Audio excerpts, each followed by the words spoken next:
Hey guys, in this video we're going to talk about solving problems with natural logarithms. Now, earlier I had you guys look through a PowerPoint about the introduction of natural logarithms and a certain kind of number which is known as the natural number e. Now with e, it's a very large irrational decimal just like pi. But in this situation, we're going to make e equals to 2.72.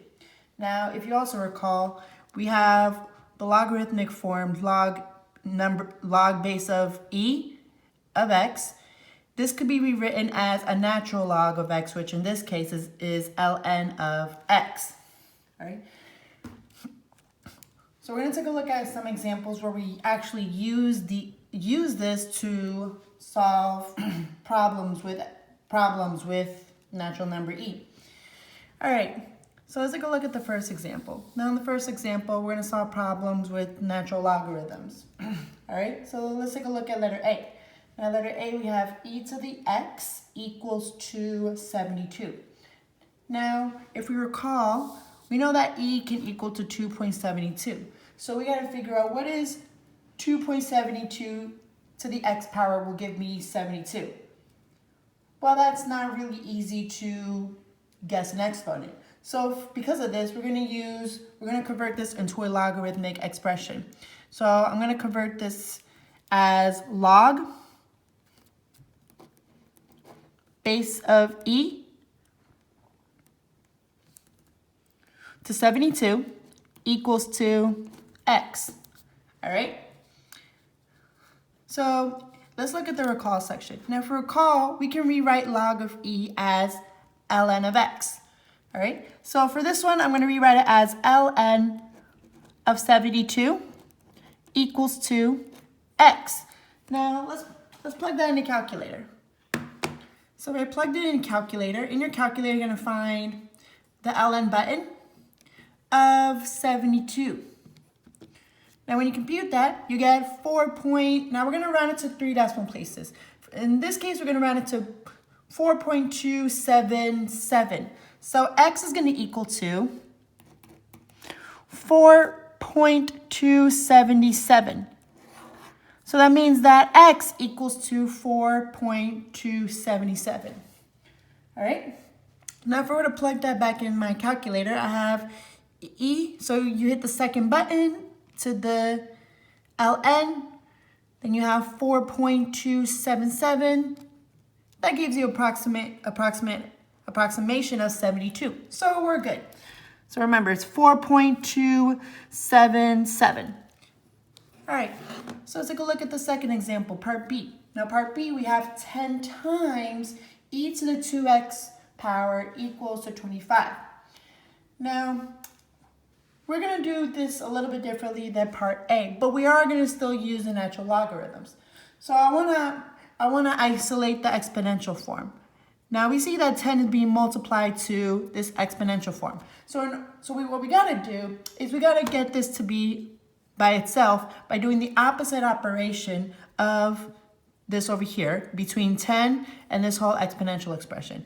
So what we can do is we can divide both sides by 10. Now when we do that, we're just going to get we're going to get e to the 2x power equals 2. Now, if you divide 25 by 10, you get 2.5. All right? So we have e to the 2x power equals to 2.5. So what I'm going to do is I'm going to do the opposite operation of e to the 2x power equals to 2.5. All right? Now, if you recall, the opposite of exponential form is logarithmic form. All right. Now, in this case, we're using log as ln. So what I'm going to do is I'm going to put ln on the same side as my number e. All right. So I have ln of e to the 2x. Now remember, when we're solving, and if we're doing the opposite operation to the original, whatever you do on one side, we have to do on the other side. So that means I'm going to make this equal to ln of 2.5. So we have an exponential form and a natural logarithmic form. Two of the opposite operations happening at the same time. Now if that happens, then it's going to disappear. So let's see what would happen if I were to plug in ln of e. Now we got to put an exponent. Now in this case, I'm going to put it as e to the first, because if we were to ignore this, we just have a number e. E to the first, and that gives me 1. All right. Now before we actually do that, we see that we have ln of e to the 2x. So we have a natural logarithm and we have an exponent. So with that being said, we can use one of the properties of logarithms to move this exponent to the front. Now if you guys said exponential power property, then you're absolutely right. So what I can do is I can move this 2x to the other side. So we have 2x times ln of e. So we already know what ln of e is going to be, which is 1. So every time you have ln of e, that's always going to turn into 1, and then you're just going to have 2x on this side. So we still have ln of 2.5. So I'm not going to evaluate that yet. I'm going to save that for last when we solve my x. So I have ln of 2.5. I'm going to rewrite that over here. So now I'm going to go ahead and divide both sides by 2. All right? So if I divide both sides by 2, this becomes an x. Now I'm going to plug this in my calculator. So I have ln of 2.5. That equals to 0.916. Then I divide that by 2, I get 0.458. So my final answer is going to be 0.458. All right? So if we take a look at part B, we see that we first divided both sides by 10 to get the exponential form by itself. And then what we did was we did the opposite, the inverse of exponential form, which is logarithmic form. And in this case, we're using natural logs. Now, if you recall, we're using log base of e as ln. So for this one, we're going to use ln on both sides. And with that, we can use the power property to move this 2x to the front. So that gives me 2 times ln of e equals to ln of 2.5. And then ln of e becomes 1, and then 2x times 1 is just 2x. Then you divide both sides by 2, and then this would be your final answer. All right? So we looked at 2 examples of solving natural logarithms. So let's use the same technique to solve application problems. Now for this scenario, we're given a formula that models a population of California in millions, which is represented in terms of A, for T years, after 2005. Now we have 2 parts in this question. Part A, what is the population of California in 2005? And part B, when will the population of California reach to 40 million? So for part A, some of you guys may be able to figure that out right away by just looking at the equation that's highlighted. Some of you may not, and that's okay. Let's go ahead and figure that out. So we're starting the year in 2005. That's going to be my starting point. That's going to be 0 years because we're starting at that year. So what I can do is I can substitute this t as 0. So I'm going to take my calculator and plug in t as 0. All right? So we have the exponent. So let's take a look. So for part A, all I just need to do is I just need to plug in t as 0. So I have 36.1 raised to the times e raised to the 0.0126 times 0. Now, any number times 0 gives me 0. And e to the 0 power is going to give me 1 right away. Because remember, any number raised to the 0 power, that gives you 1. And then 36.1 times 1 is 36.1. So A is going to be 36.1 million people. All right?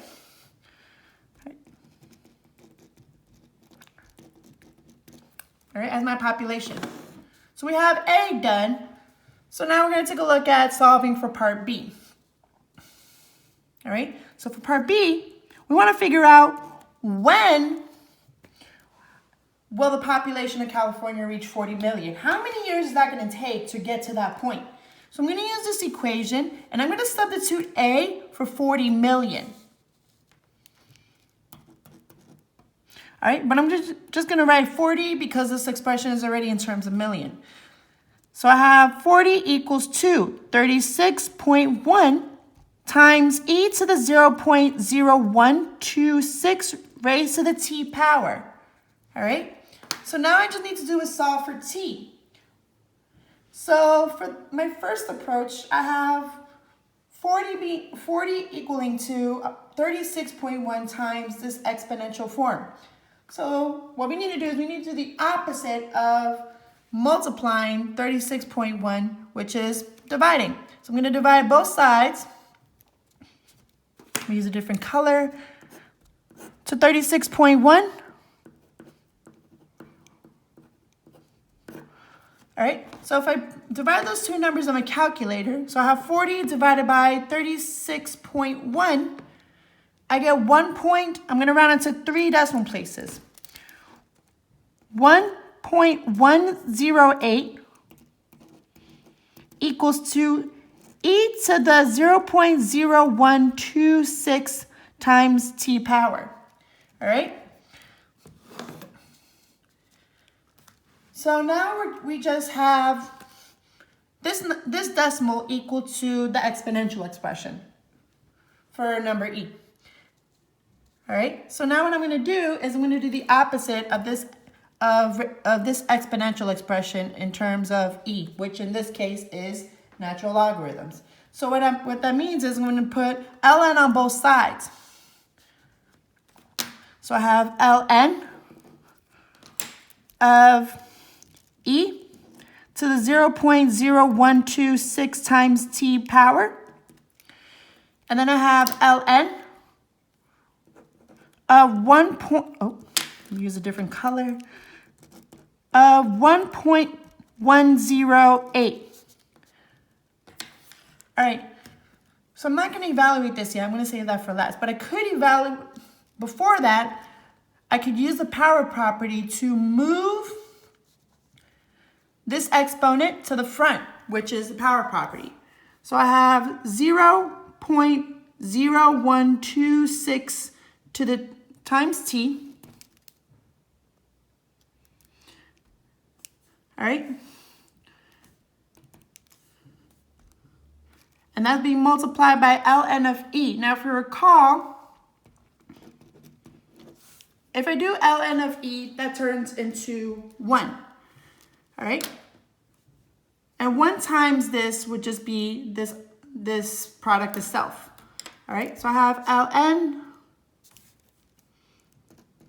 of 1.108. All right. So this goes away because that becomes 1. And then I just have this operation.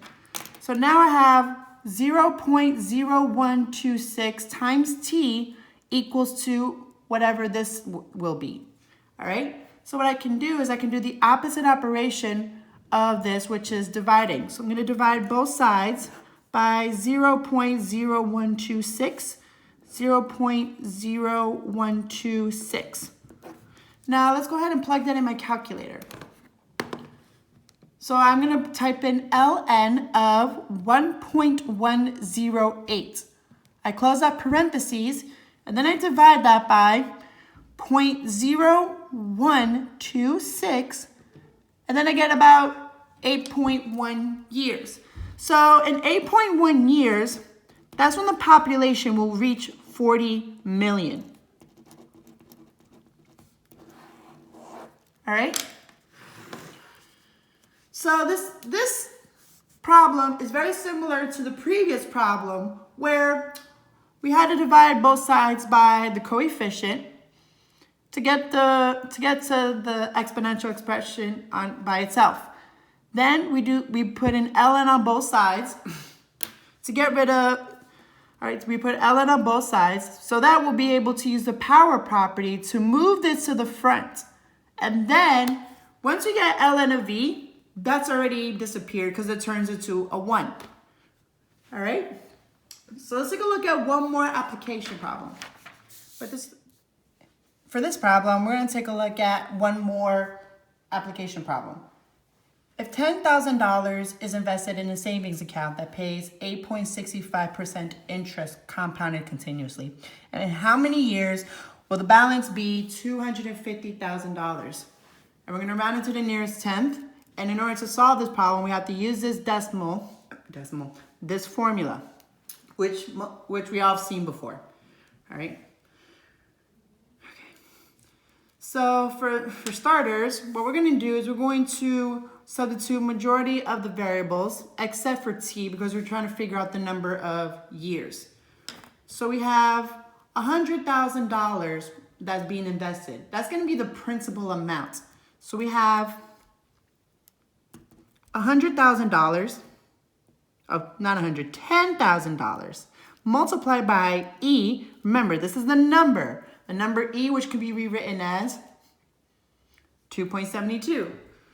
Raised to the R, which is the rate. Now the rate is given as a percent, and we want to change that into a decimal, which you can always either divide the percent by 100 or move 2 decimal places to the left. So we have e to the 0.0865 times t power. Because remember, we're still trying to figure out what t is. And this whole thing equals to $250,000. All right? So now we can go ahead and solve for t. Now we have $10,000 being multiplied by the exponential expression.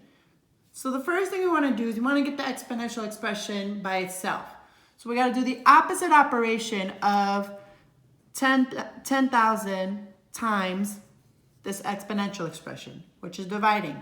So I'm going to divide both sides by 10,000.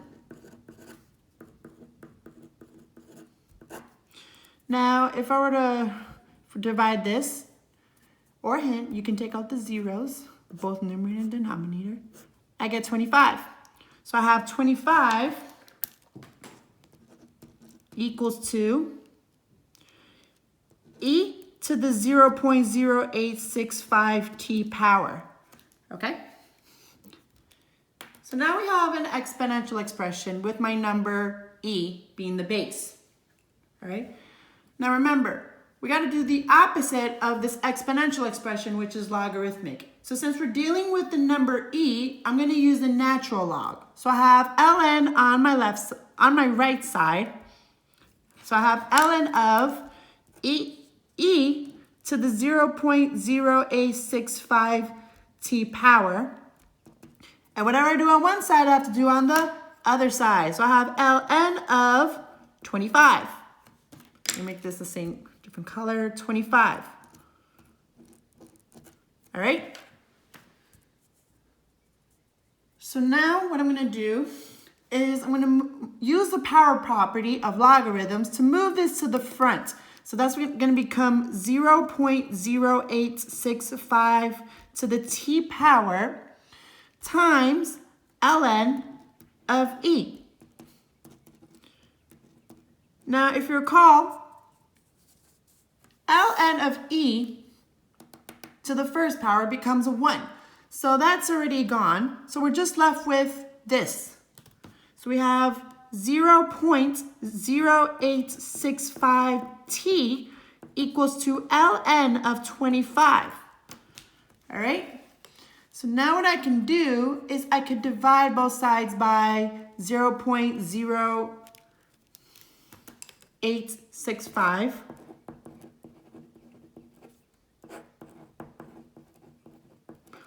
So that way I get my answer for T. So I'm going to plug it into my calculator. So I have ln of 25 divided by 0.0865.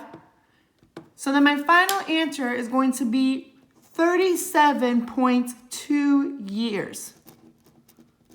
So that's going to take a while. So in 37.2 years, that's when I'm going to have $250,000 in my account. All right? So if you guys still have any other questions, you could always feel free to email me. Hope you guys have a wonderful day.